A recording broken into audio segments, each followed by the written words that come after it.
12 number श्लोक। काछन्ते कर्मणाम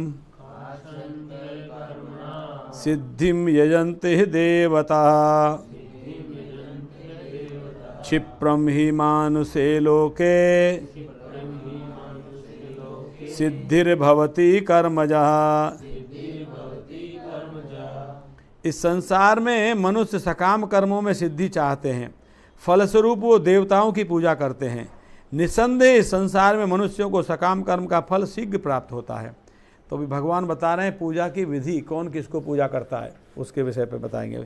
अभी देवताओं के विषय में बताएंगे। तो कह रहे हैं इस संसार में मनुष्य सकाम कर्मों में सिद्धि चाहते हैं। हमारी डिजायर्स बहुत ज़्यादा हैं, हमारी इच्छाएं बहुत ज़्यादा हैं और उनको प्राप्त करना चाहते हैं, तुरंत चाहिए हमें। तो इसलिए हम क्या करते हैं, हम देवताओं की पूजा करते हैं, क्योंकि देवता हमको तुरंत वरदान दे देते हैं। मगर देवताओं के वरदान कैसे हैं, क्षणिक हैं, टेम्परेरी हैं। क्यों कि देवता जो वरदान देते हैं वो भौतिक जगत से संबंधित रहता है और ये भौतिक जगत भी टेम्परेरी है। तो जब ये जगत ही नहीं रहेगा, अब जब देवताओं ने हमें कार दे दी या रोड ही टूट जाएगी तो कार कहाँ चलाएंगे, है कि नहीं। तो देवताओं ने हमें जो दिया वो सब क्षणिक है, टेम्परेरी है, इस प्रकार से। तो भगवान कह रहे हैं कि फलस्वरूप देवताओं की पूजा करते हैं, क्योंकि उन्हें सिद्धि चाहिए ना, फल चाहिए ना सकाम कर्म के, तो वो देवताओं की पूजा करते हैं। इसलिए और निसंदेह संसार में मनुष्यों को सकाम कर्म का फल शीघ्र प्राप्त और मिल भी जाता है फल। तो इसलिए वेदों में बताया गया है कि आपको क्या चाहिए तो किसकी पूजा करें। धन चाहिए तो कुबेर की, लक्ष्मी जी पूजा करते हैं। आपको सुंदर पत्नी चाहिए तो शिव जी की या उमा पार्वती की या शिव जी की करते हैं। सुंदर पति चाहिए तो शिव जी करते हैं। आपको विद्या चाहिए तो सरस्वती जी की पूजा करते हैं। ऐसा अलग अलग चीज़ है। आपको आरोग्य चाहिए तो आरोग्य के देव हैं वो क्या नाम है, और जो धन्वंतरी, उनकी उपासना करते हैं। तो अलग अलग प्रकार से हम अलग अलग देवताओं की पूजा करते हैं, ये यहाँ बता रहे हैं। इस जगत में देवताओं के विषय में भ्रांत धारणा है और विद्वता का दंभ करने वाले अल्पज्ञ मनुष्य इन देवताओं को परमेश्वर के विभिन्न रूप मान बैठते हैं। तो जो अपने को विद्वान समझते हैं और विद्वानता का दंभ भरते हैं, घमंड करते हैं हम बहुत विद्वान हैं, ऐसे मनुष्य अल्पज्ञ कहा है प्रभुपाद जी ने, वो अल्पज्ञ हैं, कम बुद्धि वाले हैं। और ऐसे व्यक्ति देवताओं को परमेश्वर के विभिन्न रूप मान बैठते हैं। कहते हैं सब एक ही बात है, किसको भी पूजो सब रास्ते हो ही जाते हैं। एक हम वहाँ रहते थे जहाँ सेंटर था हमारा पहले 28 नंबर में, 29 नंबर में प्रभु जी रहते थे। उनसे हम बात कर, प्रभु जी आया करो, कभी कीर्तन में आया करो, कथा में आया करो। वो हम करते हैं, हमारा है, हम करते हैं। सब रास्ते एक ही जगह जाते हैं। अब कोई बोले उनको, अभी उनको ज़्यादा बोलते तो फिर नाराज होते। हम बोले अभी भिलाड़ और वलसाड़ ऐसे हो गए। अब जाओगे बॉम्बे, आपको बॉम्बे जाना है ना, तो अब कोई बोलेगा पहले यहाँ से सूरत जाओ, सूरत से फिर अहमदाबाद जाओ और अहमदाबाद से ट्रेन पकड़ो, वो बॉम्बे जाएगी, है कि नहीं। तो बोलेगा बेवकूफ़ आदमी है, वापी पे ही तो आएगी ना, वो ही इधर से ही जाएगी ना वापी से, तो मैं वापी पकड़ लूँगा, है कि नहीं। तो सब रास्ते एक जगह कहाँ जाते हैं फिर। इधर अगर 2 नंबर प्लेटफार्म से बैठोगे तो बॉम्बे जाओगे, 1 नंबर से बैठोगे तो बड़ौदा जाओगे, है कि नहीं।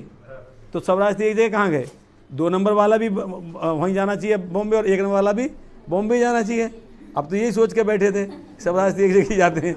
आपको बॉम्बे जाना था, 1 नंबर से बैठ गए, उसने बोल दिया बड़ौदा उधर जाओ। आपने पहले बताना वैसे ही जाएंगे, पहले मुंबई वाली दिल्ली जाएगी, दिल्ली से फिर वापस बन के आएगी मुंबई, वो आएगी तो पूरा घूम के। तो इस प्रकार से तो कहने का तात्पर्य ये है कि वो ऐसा मान बैठते हैं कि सब विभिन्न रूप मान बैठते हैं, वो सब एक ही है। वो तो ये देवता ईश्वर के विभिन्न रूप नहीं होते, किंतु ये ईश्वर के विभिन्न अंश होते हैं। ये भगवान के रूप नहीं है, ये अंश हैं। अब आप समझ लीजिए रूप में और अंश में फर्क है। रूप तो क्या है, भगवान का ही एक विस्तार रूप हो गया। अंश क्या हो गया, पार्ट और पार्सल ऑफ भगवान, भगवान का ही। जैसे हम एक अंश हैं, जीवात्मा एक अंश है भगवान का, ऐसे ही एक अंश है वो। ईश्वर तो एक है किंतु अंश अनेक हैं। वेदों का कथन है नित्यो नित्यानाम चेतनो चेतना नाम एको बहुनाम बहुधाति का मान। और एक दूसरा श्लोक कोट कर रहे हैं, ईश्वर परम कृष्ण सच्चिदानंद विग्रह।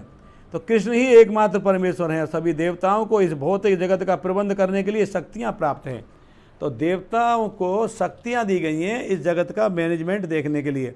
जैसे कोई कंपनी का मालिक किसी जीएम को परमिशन दे दे कि 2 लाख रुपए तक का खर्च करने की तुम्हारी छूट है, तुमको अनुमति है 2 लाख रुपए तक का तुम कुछ भी परचेज बिना मेरे से पूछे कर सकते हो। तो ये उनको सामर्थ्य दे दिया थी, शक्ति दे दी उनको। तो ये उनको शक्ति किसने दिया? मालिक ने दिया। वो चाहे तो विड्रॉ भी कर सकता है कि नहीं? ये देवता जीवात्माएं हैं नित्यानाम, जिन्हें विभिन्न मात्रा में भौतिक शक्ति प्राप्त है। वे कभी परमेश्वर, नारायण, विष्णु या कृष्ण के तुल्य नहीं हो सकते। जो व्यक्ति ईश्वर और देवताओं को एक स्तर पर सोचता है वह नास्तिक और पाखंडी कहलाता है। देवताओं को और भगवान को एक स्तर पर हमको सोचना नहीं है, वो उस व्यक्ति को पाखंडी कहा गया है, वो नास्तिक कहा गया है।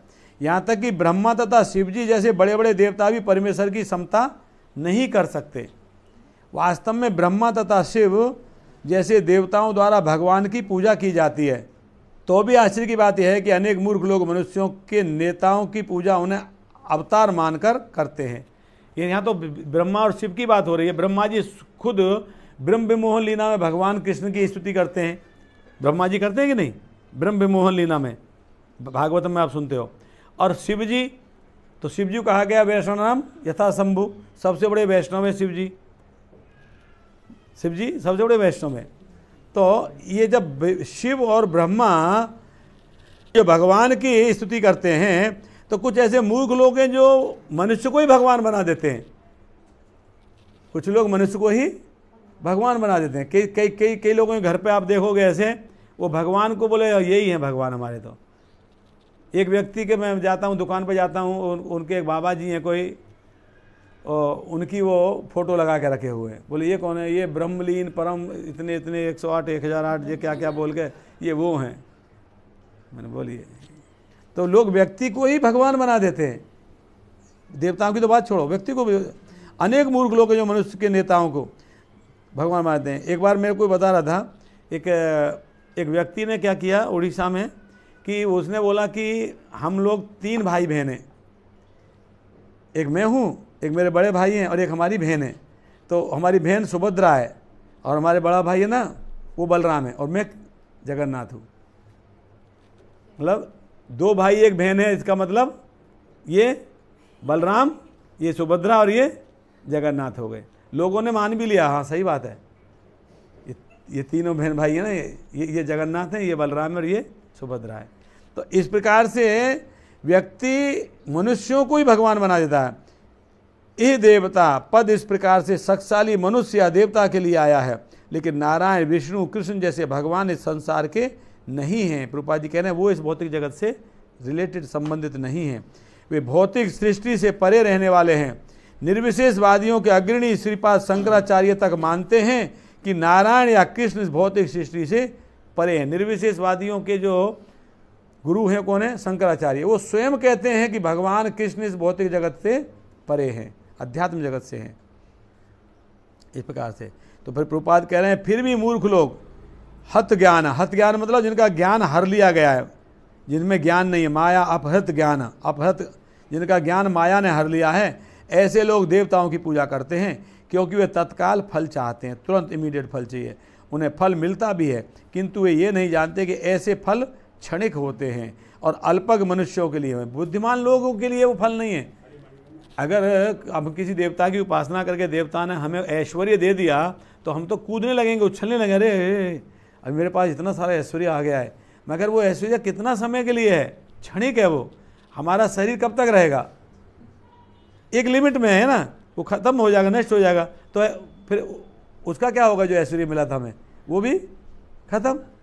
तो ऐसी चीज़ पाके क्या फ़ायदा जो हमारे पास रहेगी नहीं हमेशा, है कि नहीं?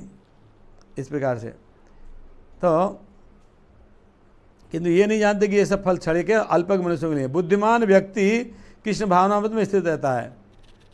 एक भगवत गीता का श्लोक आता है, न तेसु रमते बुधय। भगवान कहते हैं गीता में, न तेसु रमते बुधय, आद्यंतवंत कौन्तेय न तेसु रमते बुधय। ये जो भौतिक सुख है इनका प्रारंभ होता है और फिर वापस जाके अंत हो जाता है। ये स्टार्ट होते हैं और फिर एंड हो जाते हैं। बुद्धिमान व्यक्ति इनमें आनंद लेता नहीं है, उसको मालूम है कि ये क्षणिक है। बुद्धिमान उसमें आनंद नहीं लेता। उसे किसी तत्काल क्षणिक लाभ के लिए किसी तुच्छ देवता की पूजा करने की आवश्यकता नहीं रहती। इस संसार के देवता और उनके पूजक इस संसार के संहार के साथ ही विनष्ट हो जाते हैं। जब प्रलय आती है तो देव स्वर्गलोक तक नष्ट हो जाता है, तो देवता भी गए, पृथ्वी लोक भी गया, आशीर्वाद देने वाले भी गए, आशीर्वाद पाने वाला भी, दोनों गए, दोनों चले गए, दोनों नष्ट हो जाते, विनष्ट हो जाएंगे। देवताओं के वरदान भी भौतिक और क्षणिक होते हैं। ये भौतिक संसार और इसके निवासी, इनमें देवता तथा उनके पूजक भी सम्मिलित हैं। विराट सागर में बुलबुलों के समान हैं। ये भौतिक जगत, ये संसार, इसके निवासी, ये जीवात्मा एक बड़े सागर में बुलबुले के समान है। पानी की लहर आएगी, बुलबुले बन जाएंगे, दोबारा आएगी तो फट फूट जाएंगे, फिर आएगी तो फिर बन जाएंगे, फिर दोबारा आएगी तो फट फिर फूट जाएंगे। तो बुलबुले के समान है। अब सृजन हो रहा है, विनाश हो जाएगा, सृजन होगा, विनाश होगा, सृजन होगा, विनाश होगा। तो बुद्धिमान व्यक्ति इसमें आनंद लेता नहीं है। परिवार का भोग सामग्री के पीछे पागल रहता है। कौन? किंतु इस संसार में मानव समाज क्षणिक वस्तुओं, संपत्ति, परिवार और भोग की सामग्री के लिए पागल रहता है। प्रभुपाद जी बोल रहे हैं पागल बोल रहे हैं उसको, पागल रहता है ये व्यक्ति। हमेशा क्या सोचता रहता है, ये मेरा घर, ये मेरा पैसा, ये मेरा परिवार। ऐसी क्षणिक वस्तुओं को प्राप्त करने के लिए लोग देवताओं की या मानव समाज के शक्तिशाली व्यक्तियों की पूजा करते हैं। लोग देवताओं की तो बात छोड़ दो, कुछ लोग मानव समाज के शक्तिशाली व्यक्तियों की पूजा करते हैं। एक जगह मैं देखा था, किसी ने सचिन तेंदुलकर का फोटो अपने मंदिर में लगा रखा था। एक जगह GTV बता रहे थे कि अमिताभ बच्चन का कोई आदमी पूजा करता है। अब ये चीज़ अमिताभ बच्चन सुनेगा तो बोलेगा बुलाओ उसको, हमारा इतना बड़ा प्रशंसक है, उसको छोटे मोटे सीरियल में ही काम दे दो कोई है। तो लोग सोचेगा देखा मैं अमिताभ बच्चन की पूजा किया तो मुझे सीरियल में काम मिल गया। आज मेरे पास कितने सारे सीरियल हैं, कितना सारा पैसा, आज लोग मुझे जानते हैं सब, है कि नहीं। यदि कोई व्यक्ति किसी राजनीतिक नेता की पूजा करके सरकार में मंत्री पद प्राप्त कर लेता है तो सोचता है कि उसने महान वरदान प्राप्त कर लिया है। देखो प्रभुपाद बता रहे हैं, देते पॉलिटिक्स में होता ना, बहुत चापलूसी होती है। अभी भी हमें देख रहा था, अभी यहीं की बात बता रहा हूँ, दादर नगर हवेली की ही, एक बड़े व्यक्ति का जन्मदिन आया तो उसके नीचे के लोगों ने उसके जन्मदिन के लिए भोज कराया लोगों को, कि उसको पता लगेगा कि मेरे जन्मदिन के दिन वो लोगों को भोज करा रहे हैं, थोड़ा बर्दहस्त मिल जाएगा, आशीर्वाद मिल जाएगा। तो ये प्रभुपाद जी बता रहे हैं कि बड़ा नेता, छुट भैया नेता, बड़े नेता की पूजा इसलिए करते हैं कि इसके आशीर्वाद से छोटा मोटा कोई मंत्री पद मिल जाएगा। मुख्यमंत्री का इसलिए चापलूसी करते हैं कि परिवहन मंत्री हमको भी बना देगा, है। तो भगवान की तो बात छोड़ो, देवता की बात छोड़ो, लोग व्यक्ति को पूजते हैं किसके लिए? क्षणिक लाभ के लिए। और वो लाभ कैसे हैं? 3 साल 5 साल के बाद में सरकार बदल जाएगी, मंत्री पद बदल जाएगा, जो दूसरा मंत्री बनेगा वो उसके ऊपर घोटाले का आरोप लगा देगा। इसलिए सभी व्यक्ति तथाकथित नेताओं को साष्टांग प्रणाम करते हैं। प्रभुपाद जी बड़े क्लियर लिख रहे हैं, इसलिए लोग नेताओं को साष्टांग प्रणाम करते हैं जिससे वे क्षणिक वरदान प्राप्त कर सकें, और सचमुच उन्हें ऐसी वस्तुएं मिल भी जाती हैं। ऐसे मूर्ख व्यक्ति संसार के कष्टों के स्थायी निवारण के लिए कृष्ण भावनामृत में अभिरुचि नहीं दिखाते। जो कृष्णा कॉन्शियस है, जो कृष्ण भावनामृत है, जो भगवान की भक्ति है, वो परमानेंट इलाज है। वो कैसा इलाज है? परमानेंट इलाज है। वो परमानेंट इलाज नहीं करते, वो ऊपर ऊपर से मल्हम लगा लेते हैं। और वो कितने दिन चलेगा? 3 साल 5, आप बोलते हो 5 साल में नहीं चलता, 3 साल 2 साल जितना चल जाए। इस प्रकार से वे सभी इंद्रिय भोग के पीछे दीवाने रहते हैं और थोड़े से इंद्रिय सुख के लिए शक्तिप्रद जीवों की पूजा करते हैं जिन्हें देवता कहते हैं। तो वो इंद्रिय भोग के पीछे लोग पागल रहते हैं और देवताओं की पूजा करते हैं। तो ये पता नहीं है, श्लोक इंगित करता है कि विरले लोग ही कृष्ण भावनामृत में रुचि लेते हैं, अधिकांश लोग भौतिक भोग में रुचि लेते हैं। फलस्वरूप वो किसी न किसी शक्तिशाली व्यक्ति की पूजा करते हैं। तो यहाँ प्रभुपाद जी ने बताया कि बहुत कम लोग हैं, रेयर ही कुछ लोग ही भगवान की भक्ति करते हैं, उनकी पूजा करते हैं, तत्व से जानने का प्रयास करते हैं, भगवान को समझने का प्रयास करते हैं। जनरली लोग शॉर्ट टर्म्स में चले जाते हैं, क्षणिक लाभ प्राप्त करने के लिए देवी देवताओं की पूजा में चले जाते हैं। इस प्रकार से कह रहे हैं। और देवी देवता ही नहीं, मात्र कोई शक्ति संपन्न व्यक्ति होता है उसकी भी पूजा करने लगते हैं लोग, कि इसके आशीर्वाद से हमें कुछ नहीं है तो एक आध टेंडर पास कर देगा तो थोड़ा कॉन्टैक्ट मिल जाएगा, ये ऐसा।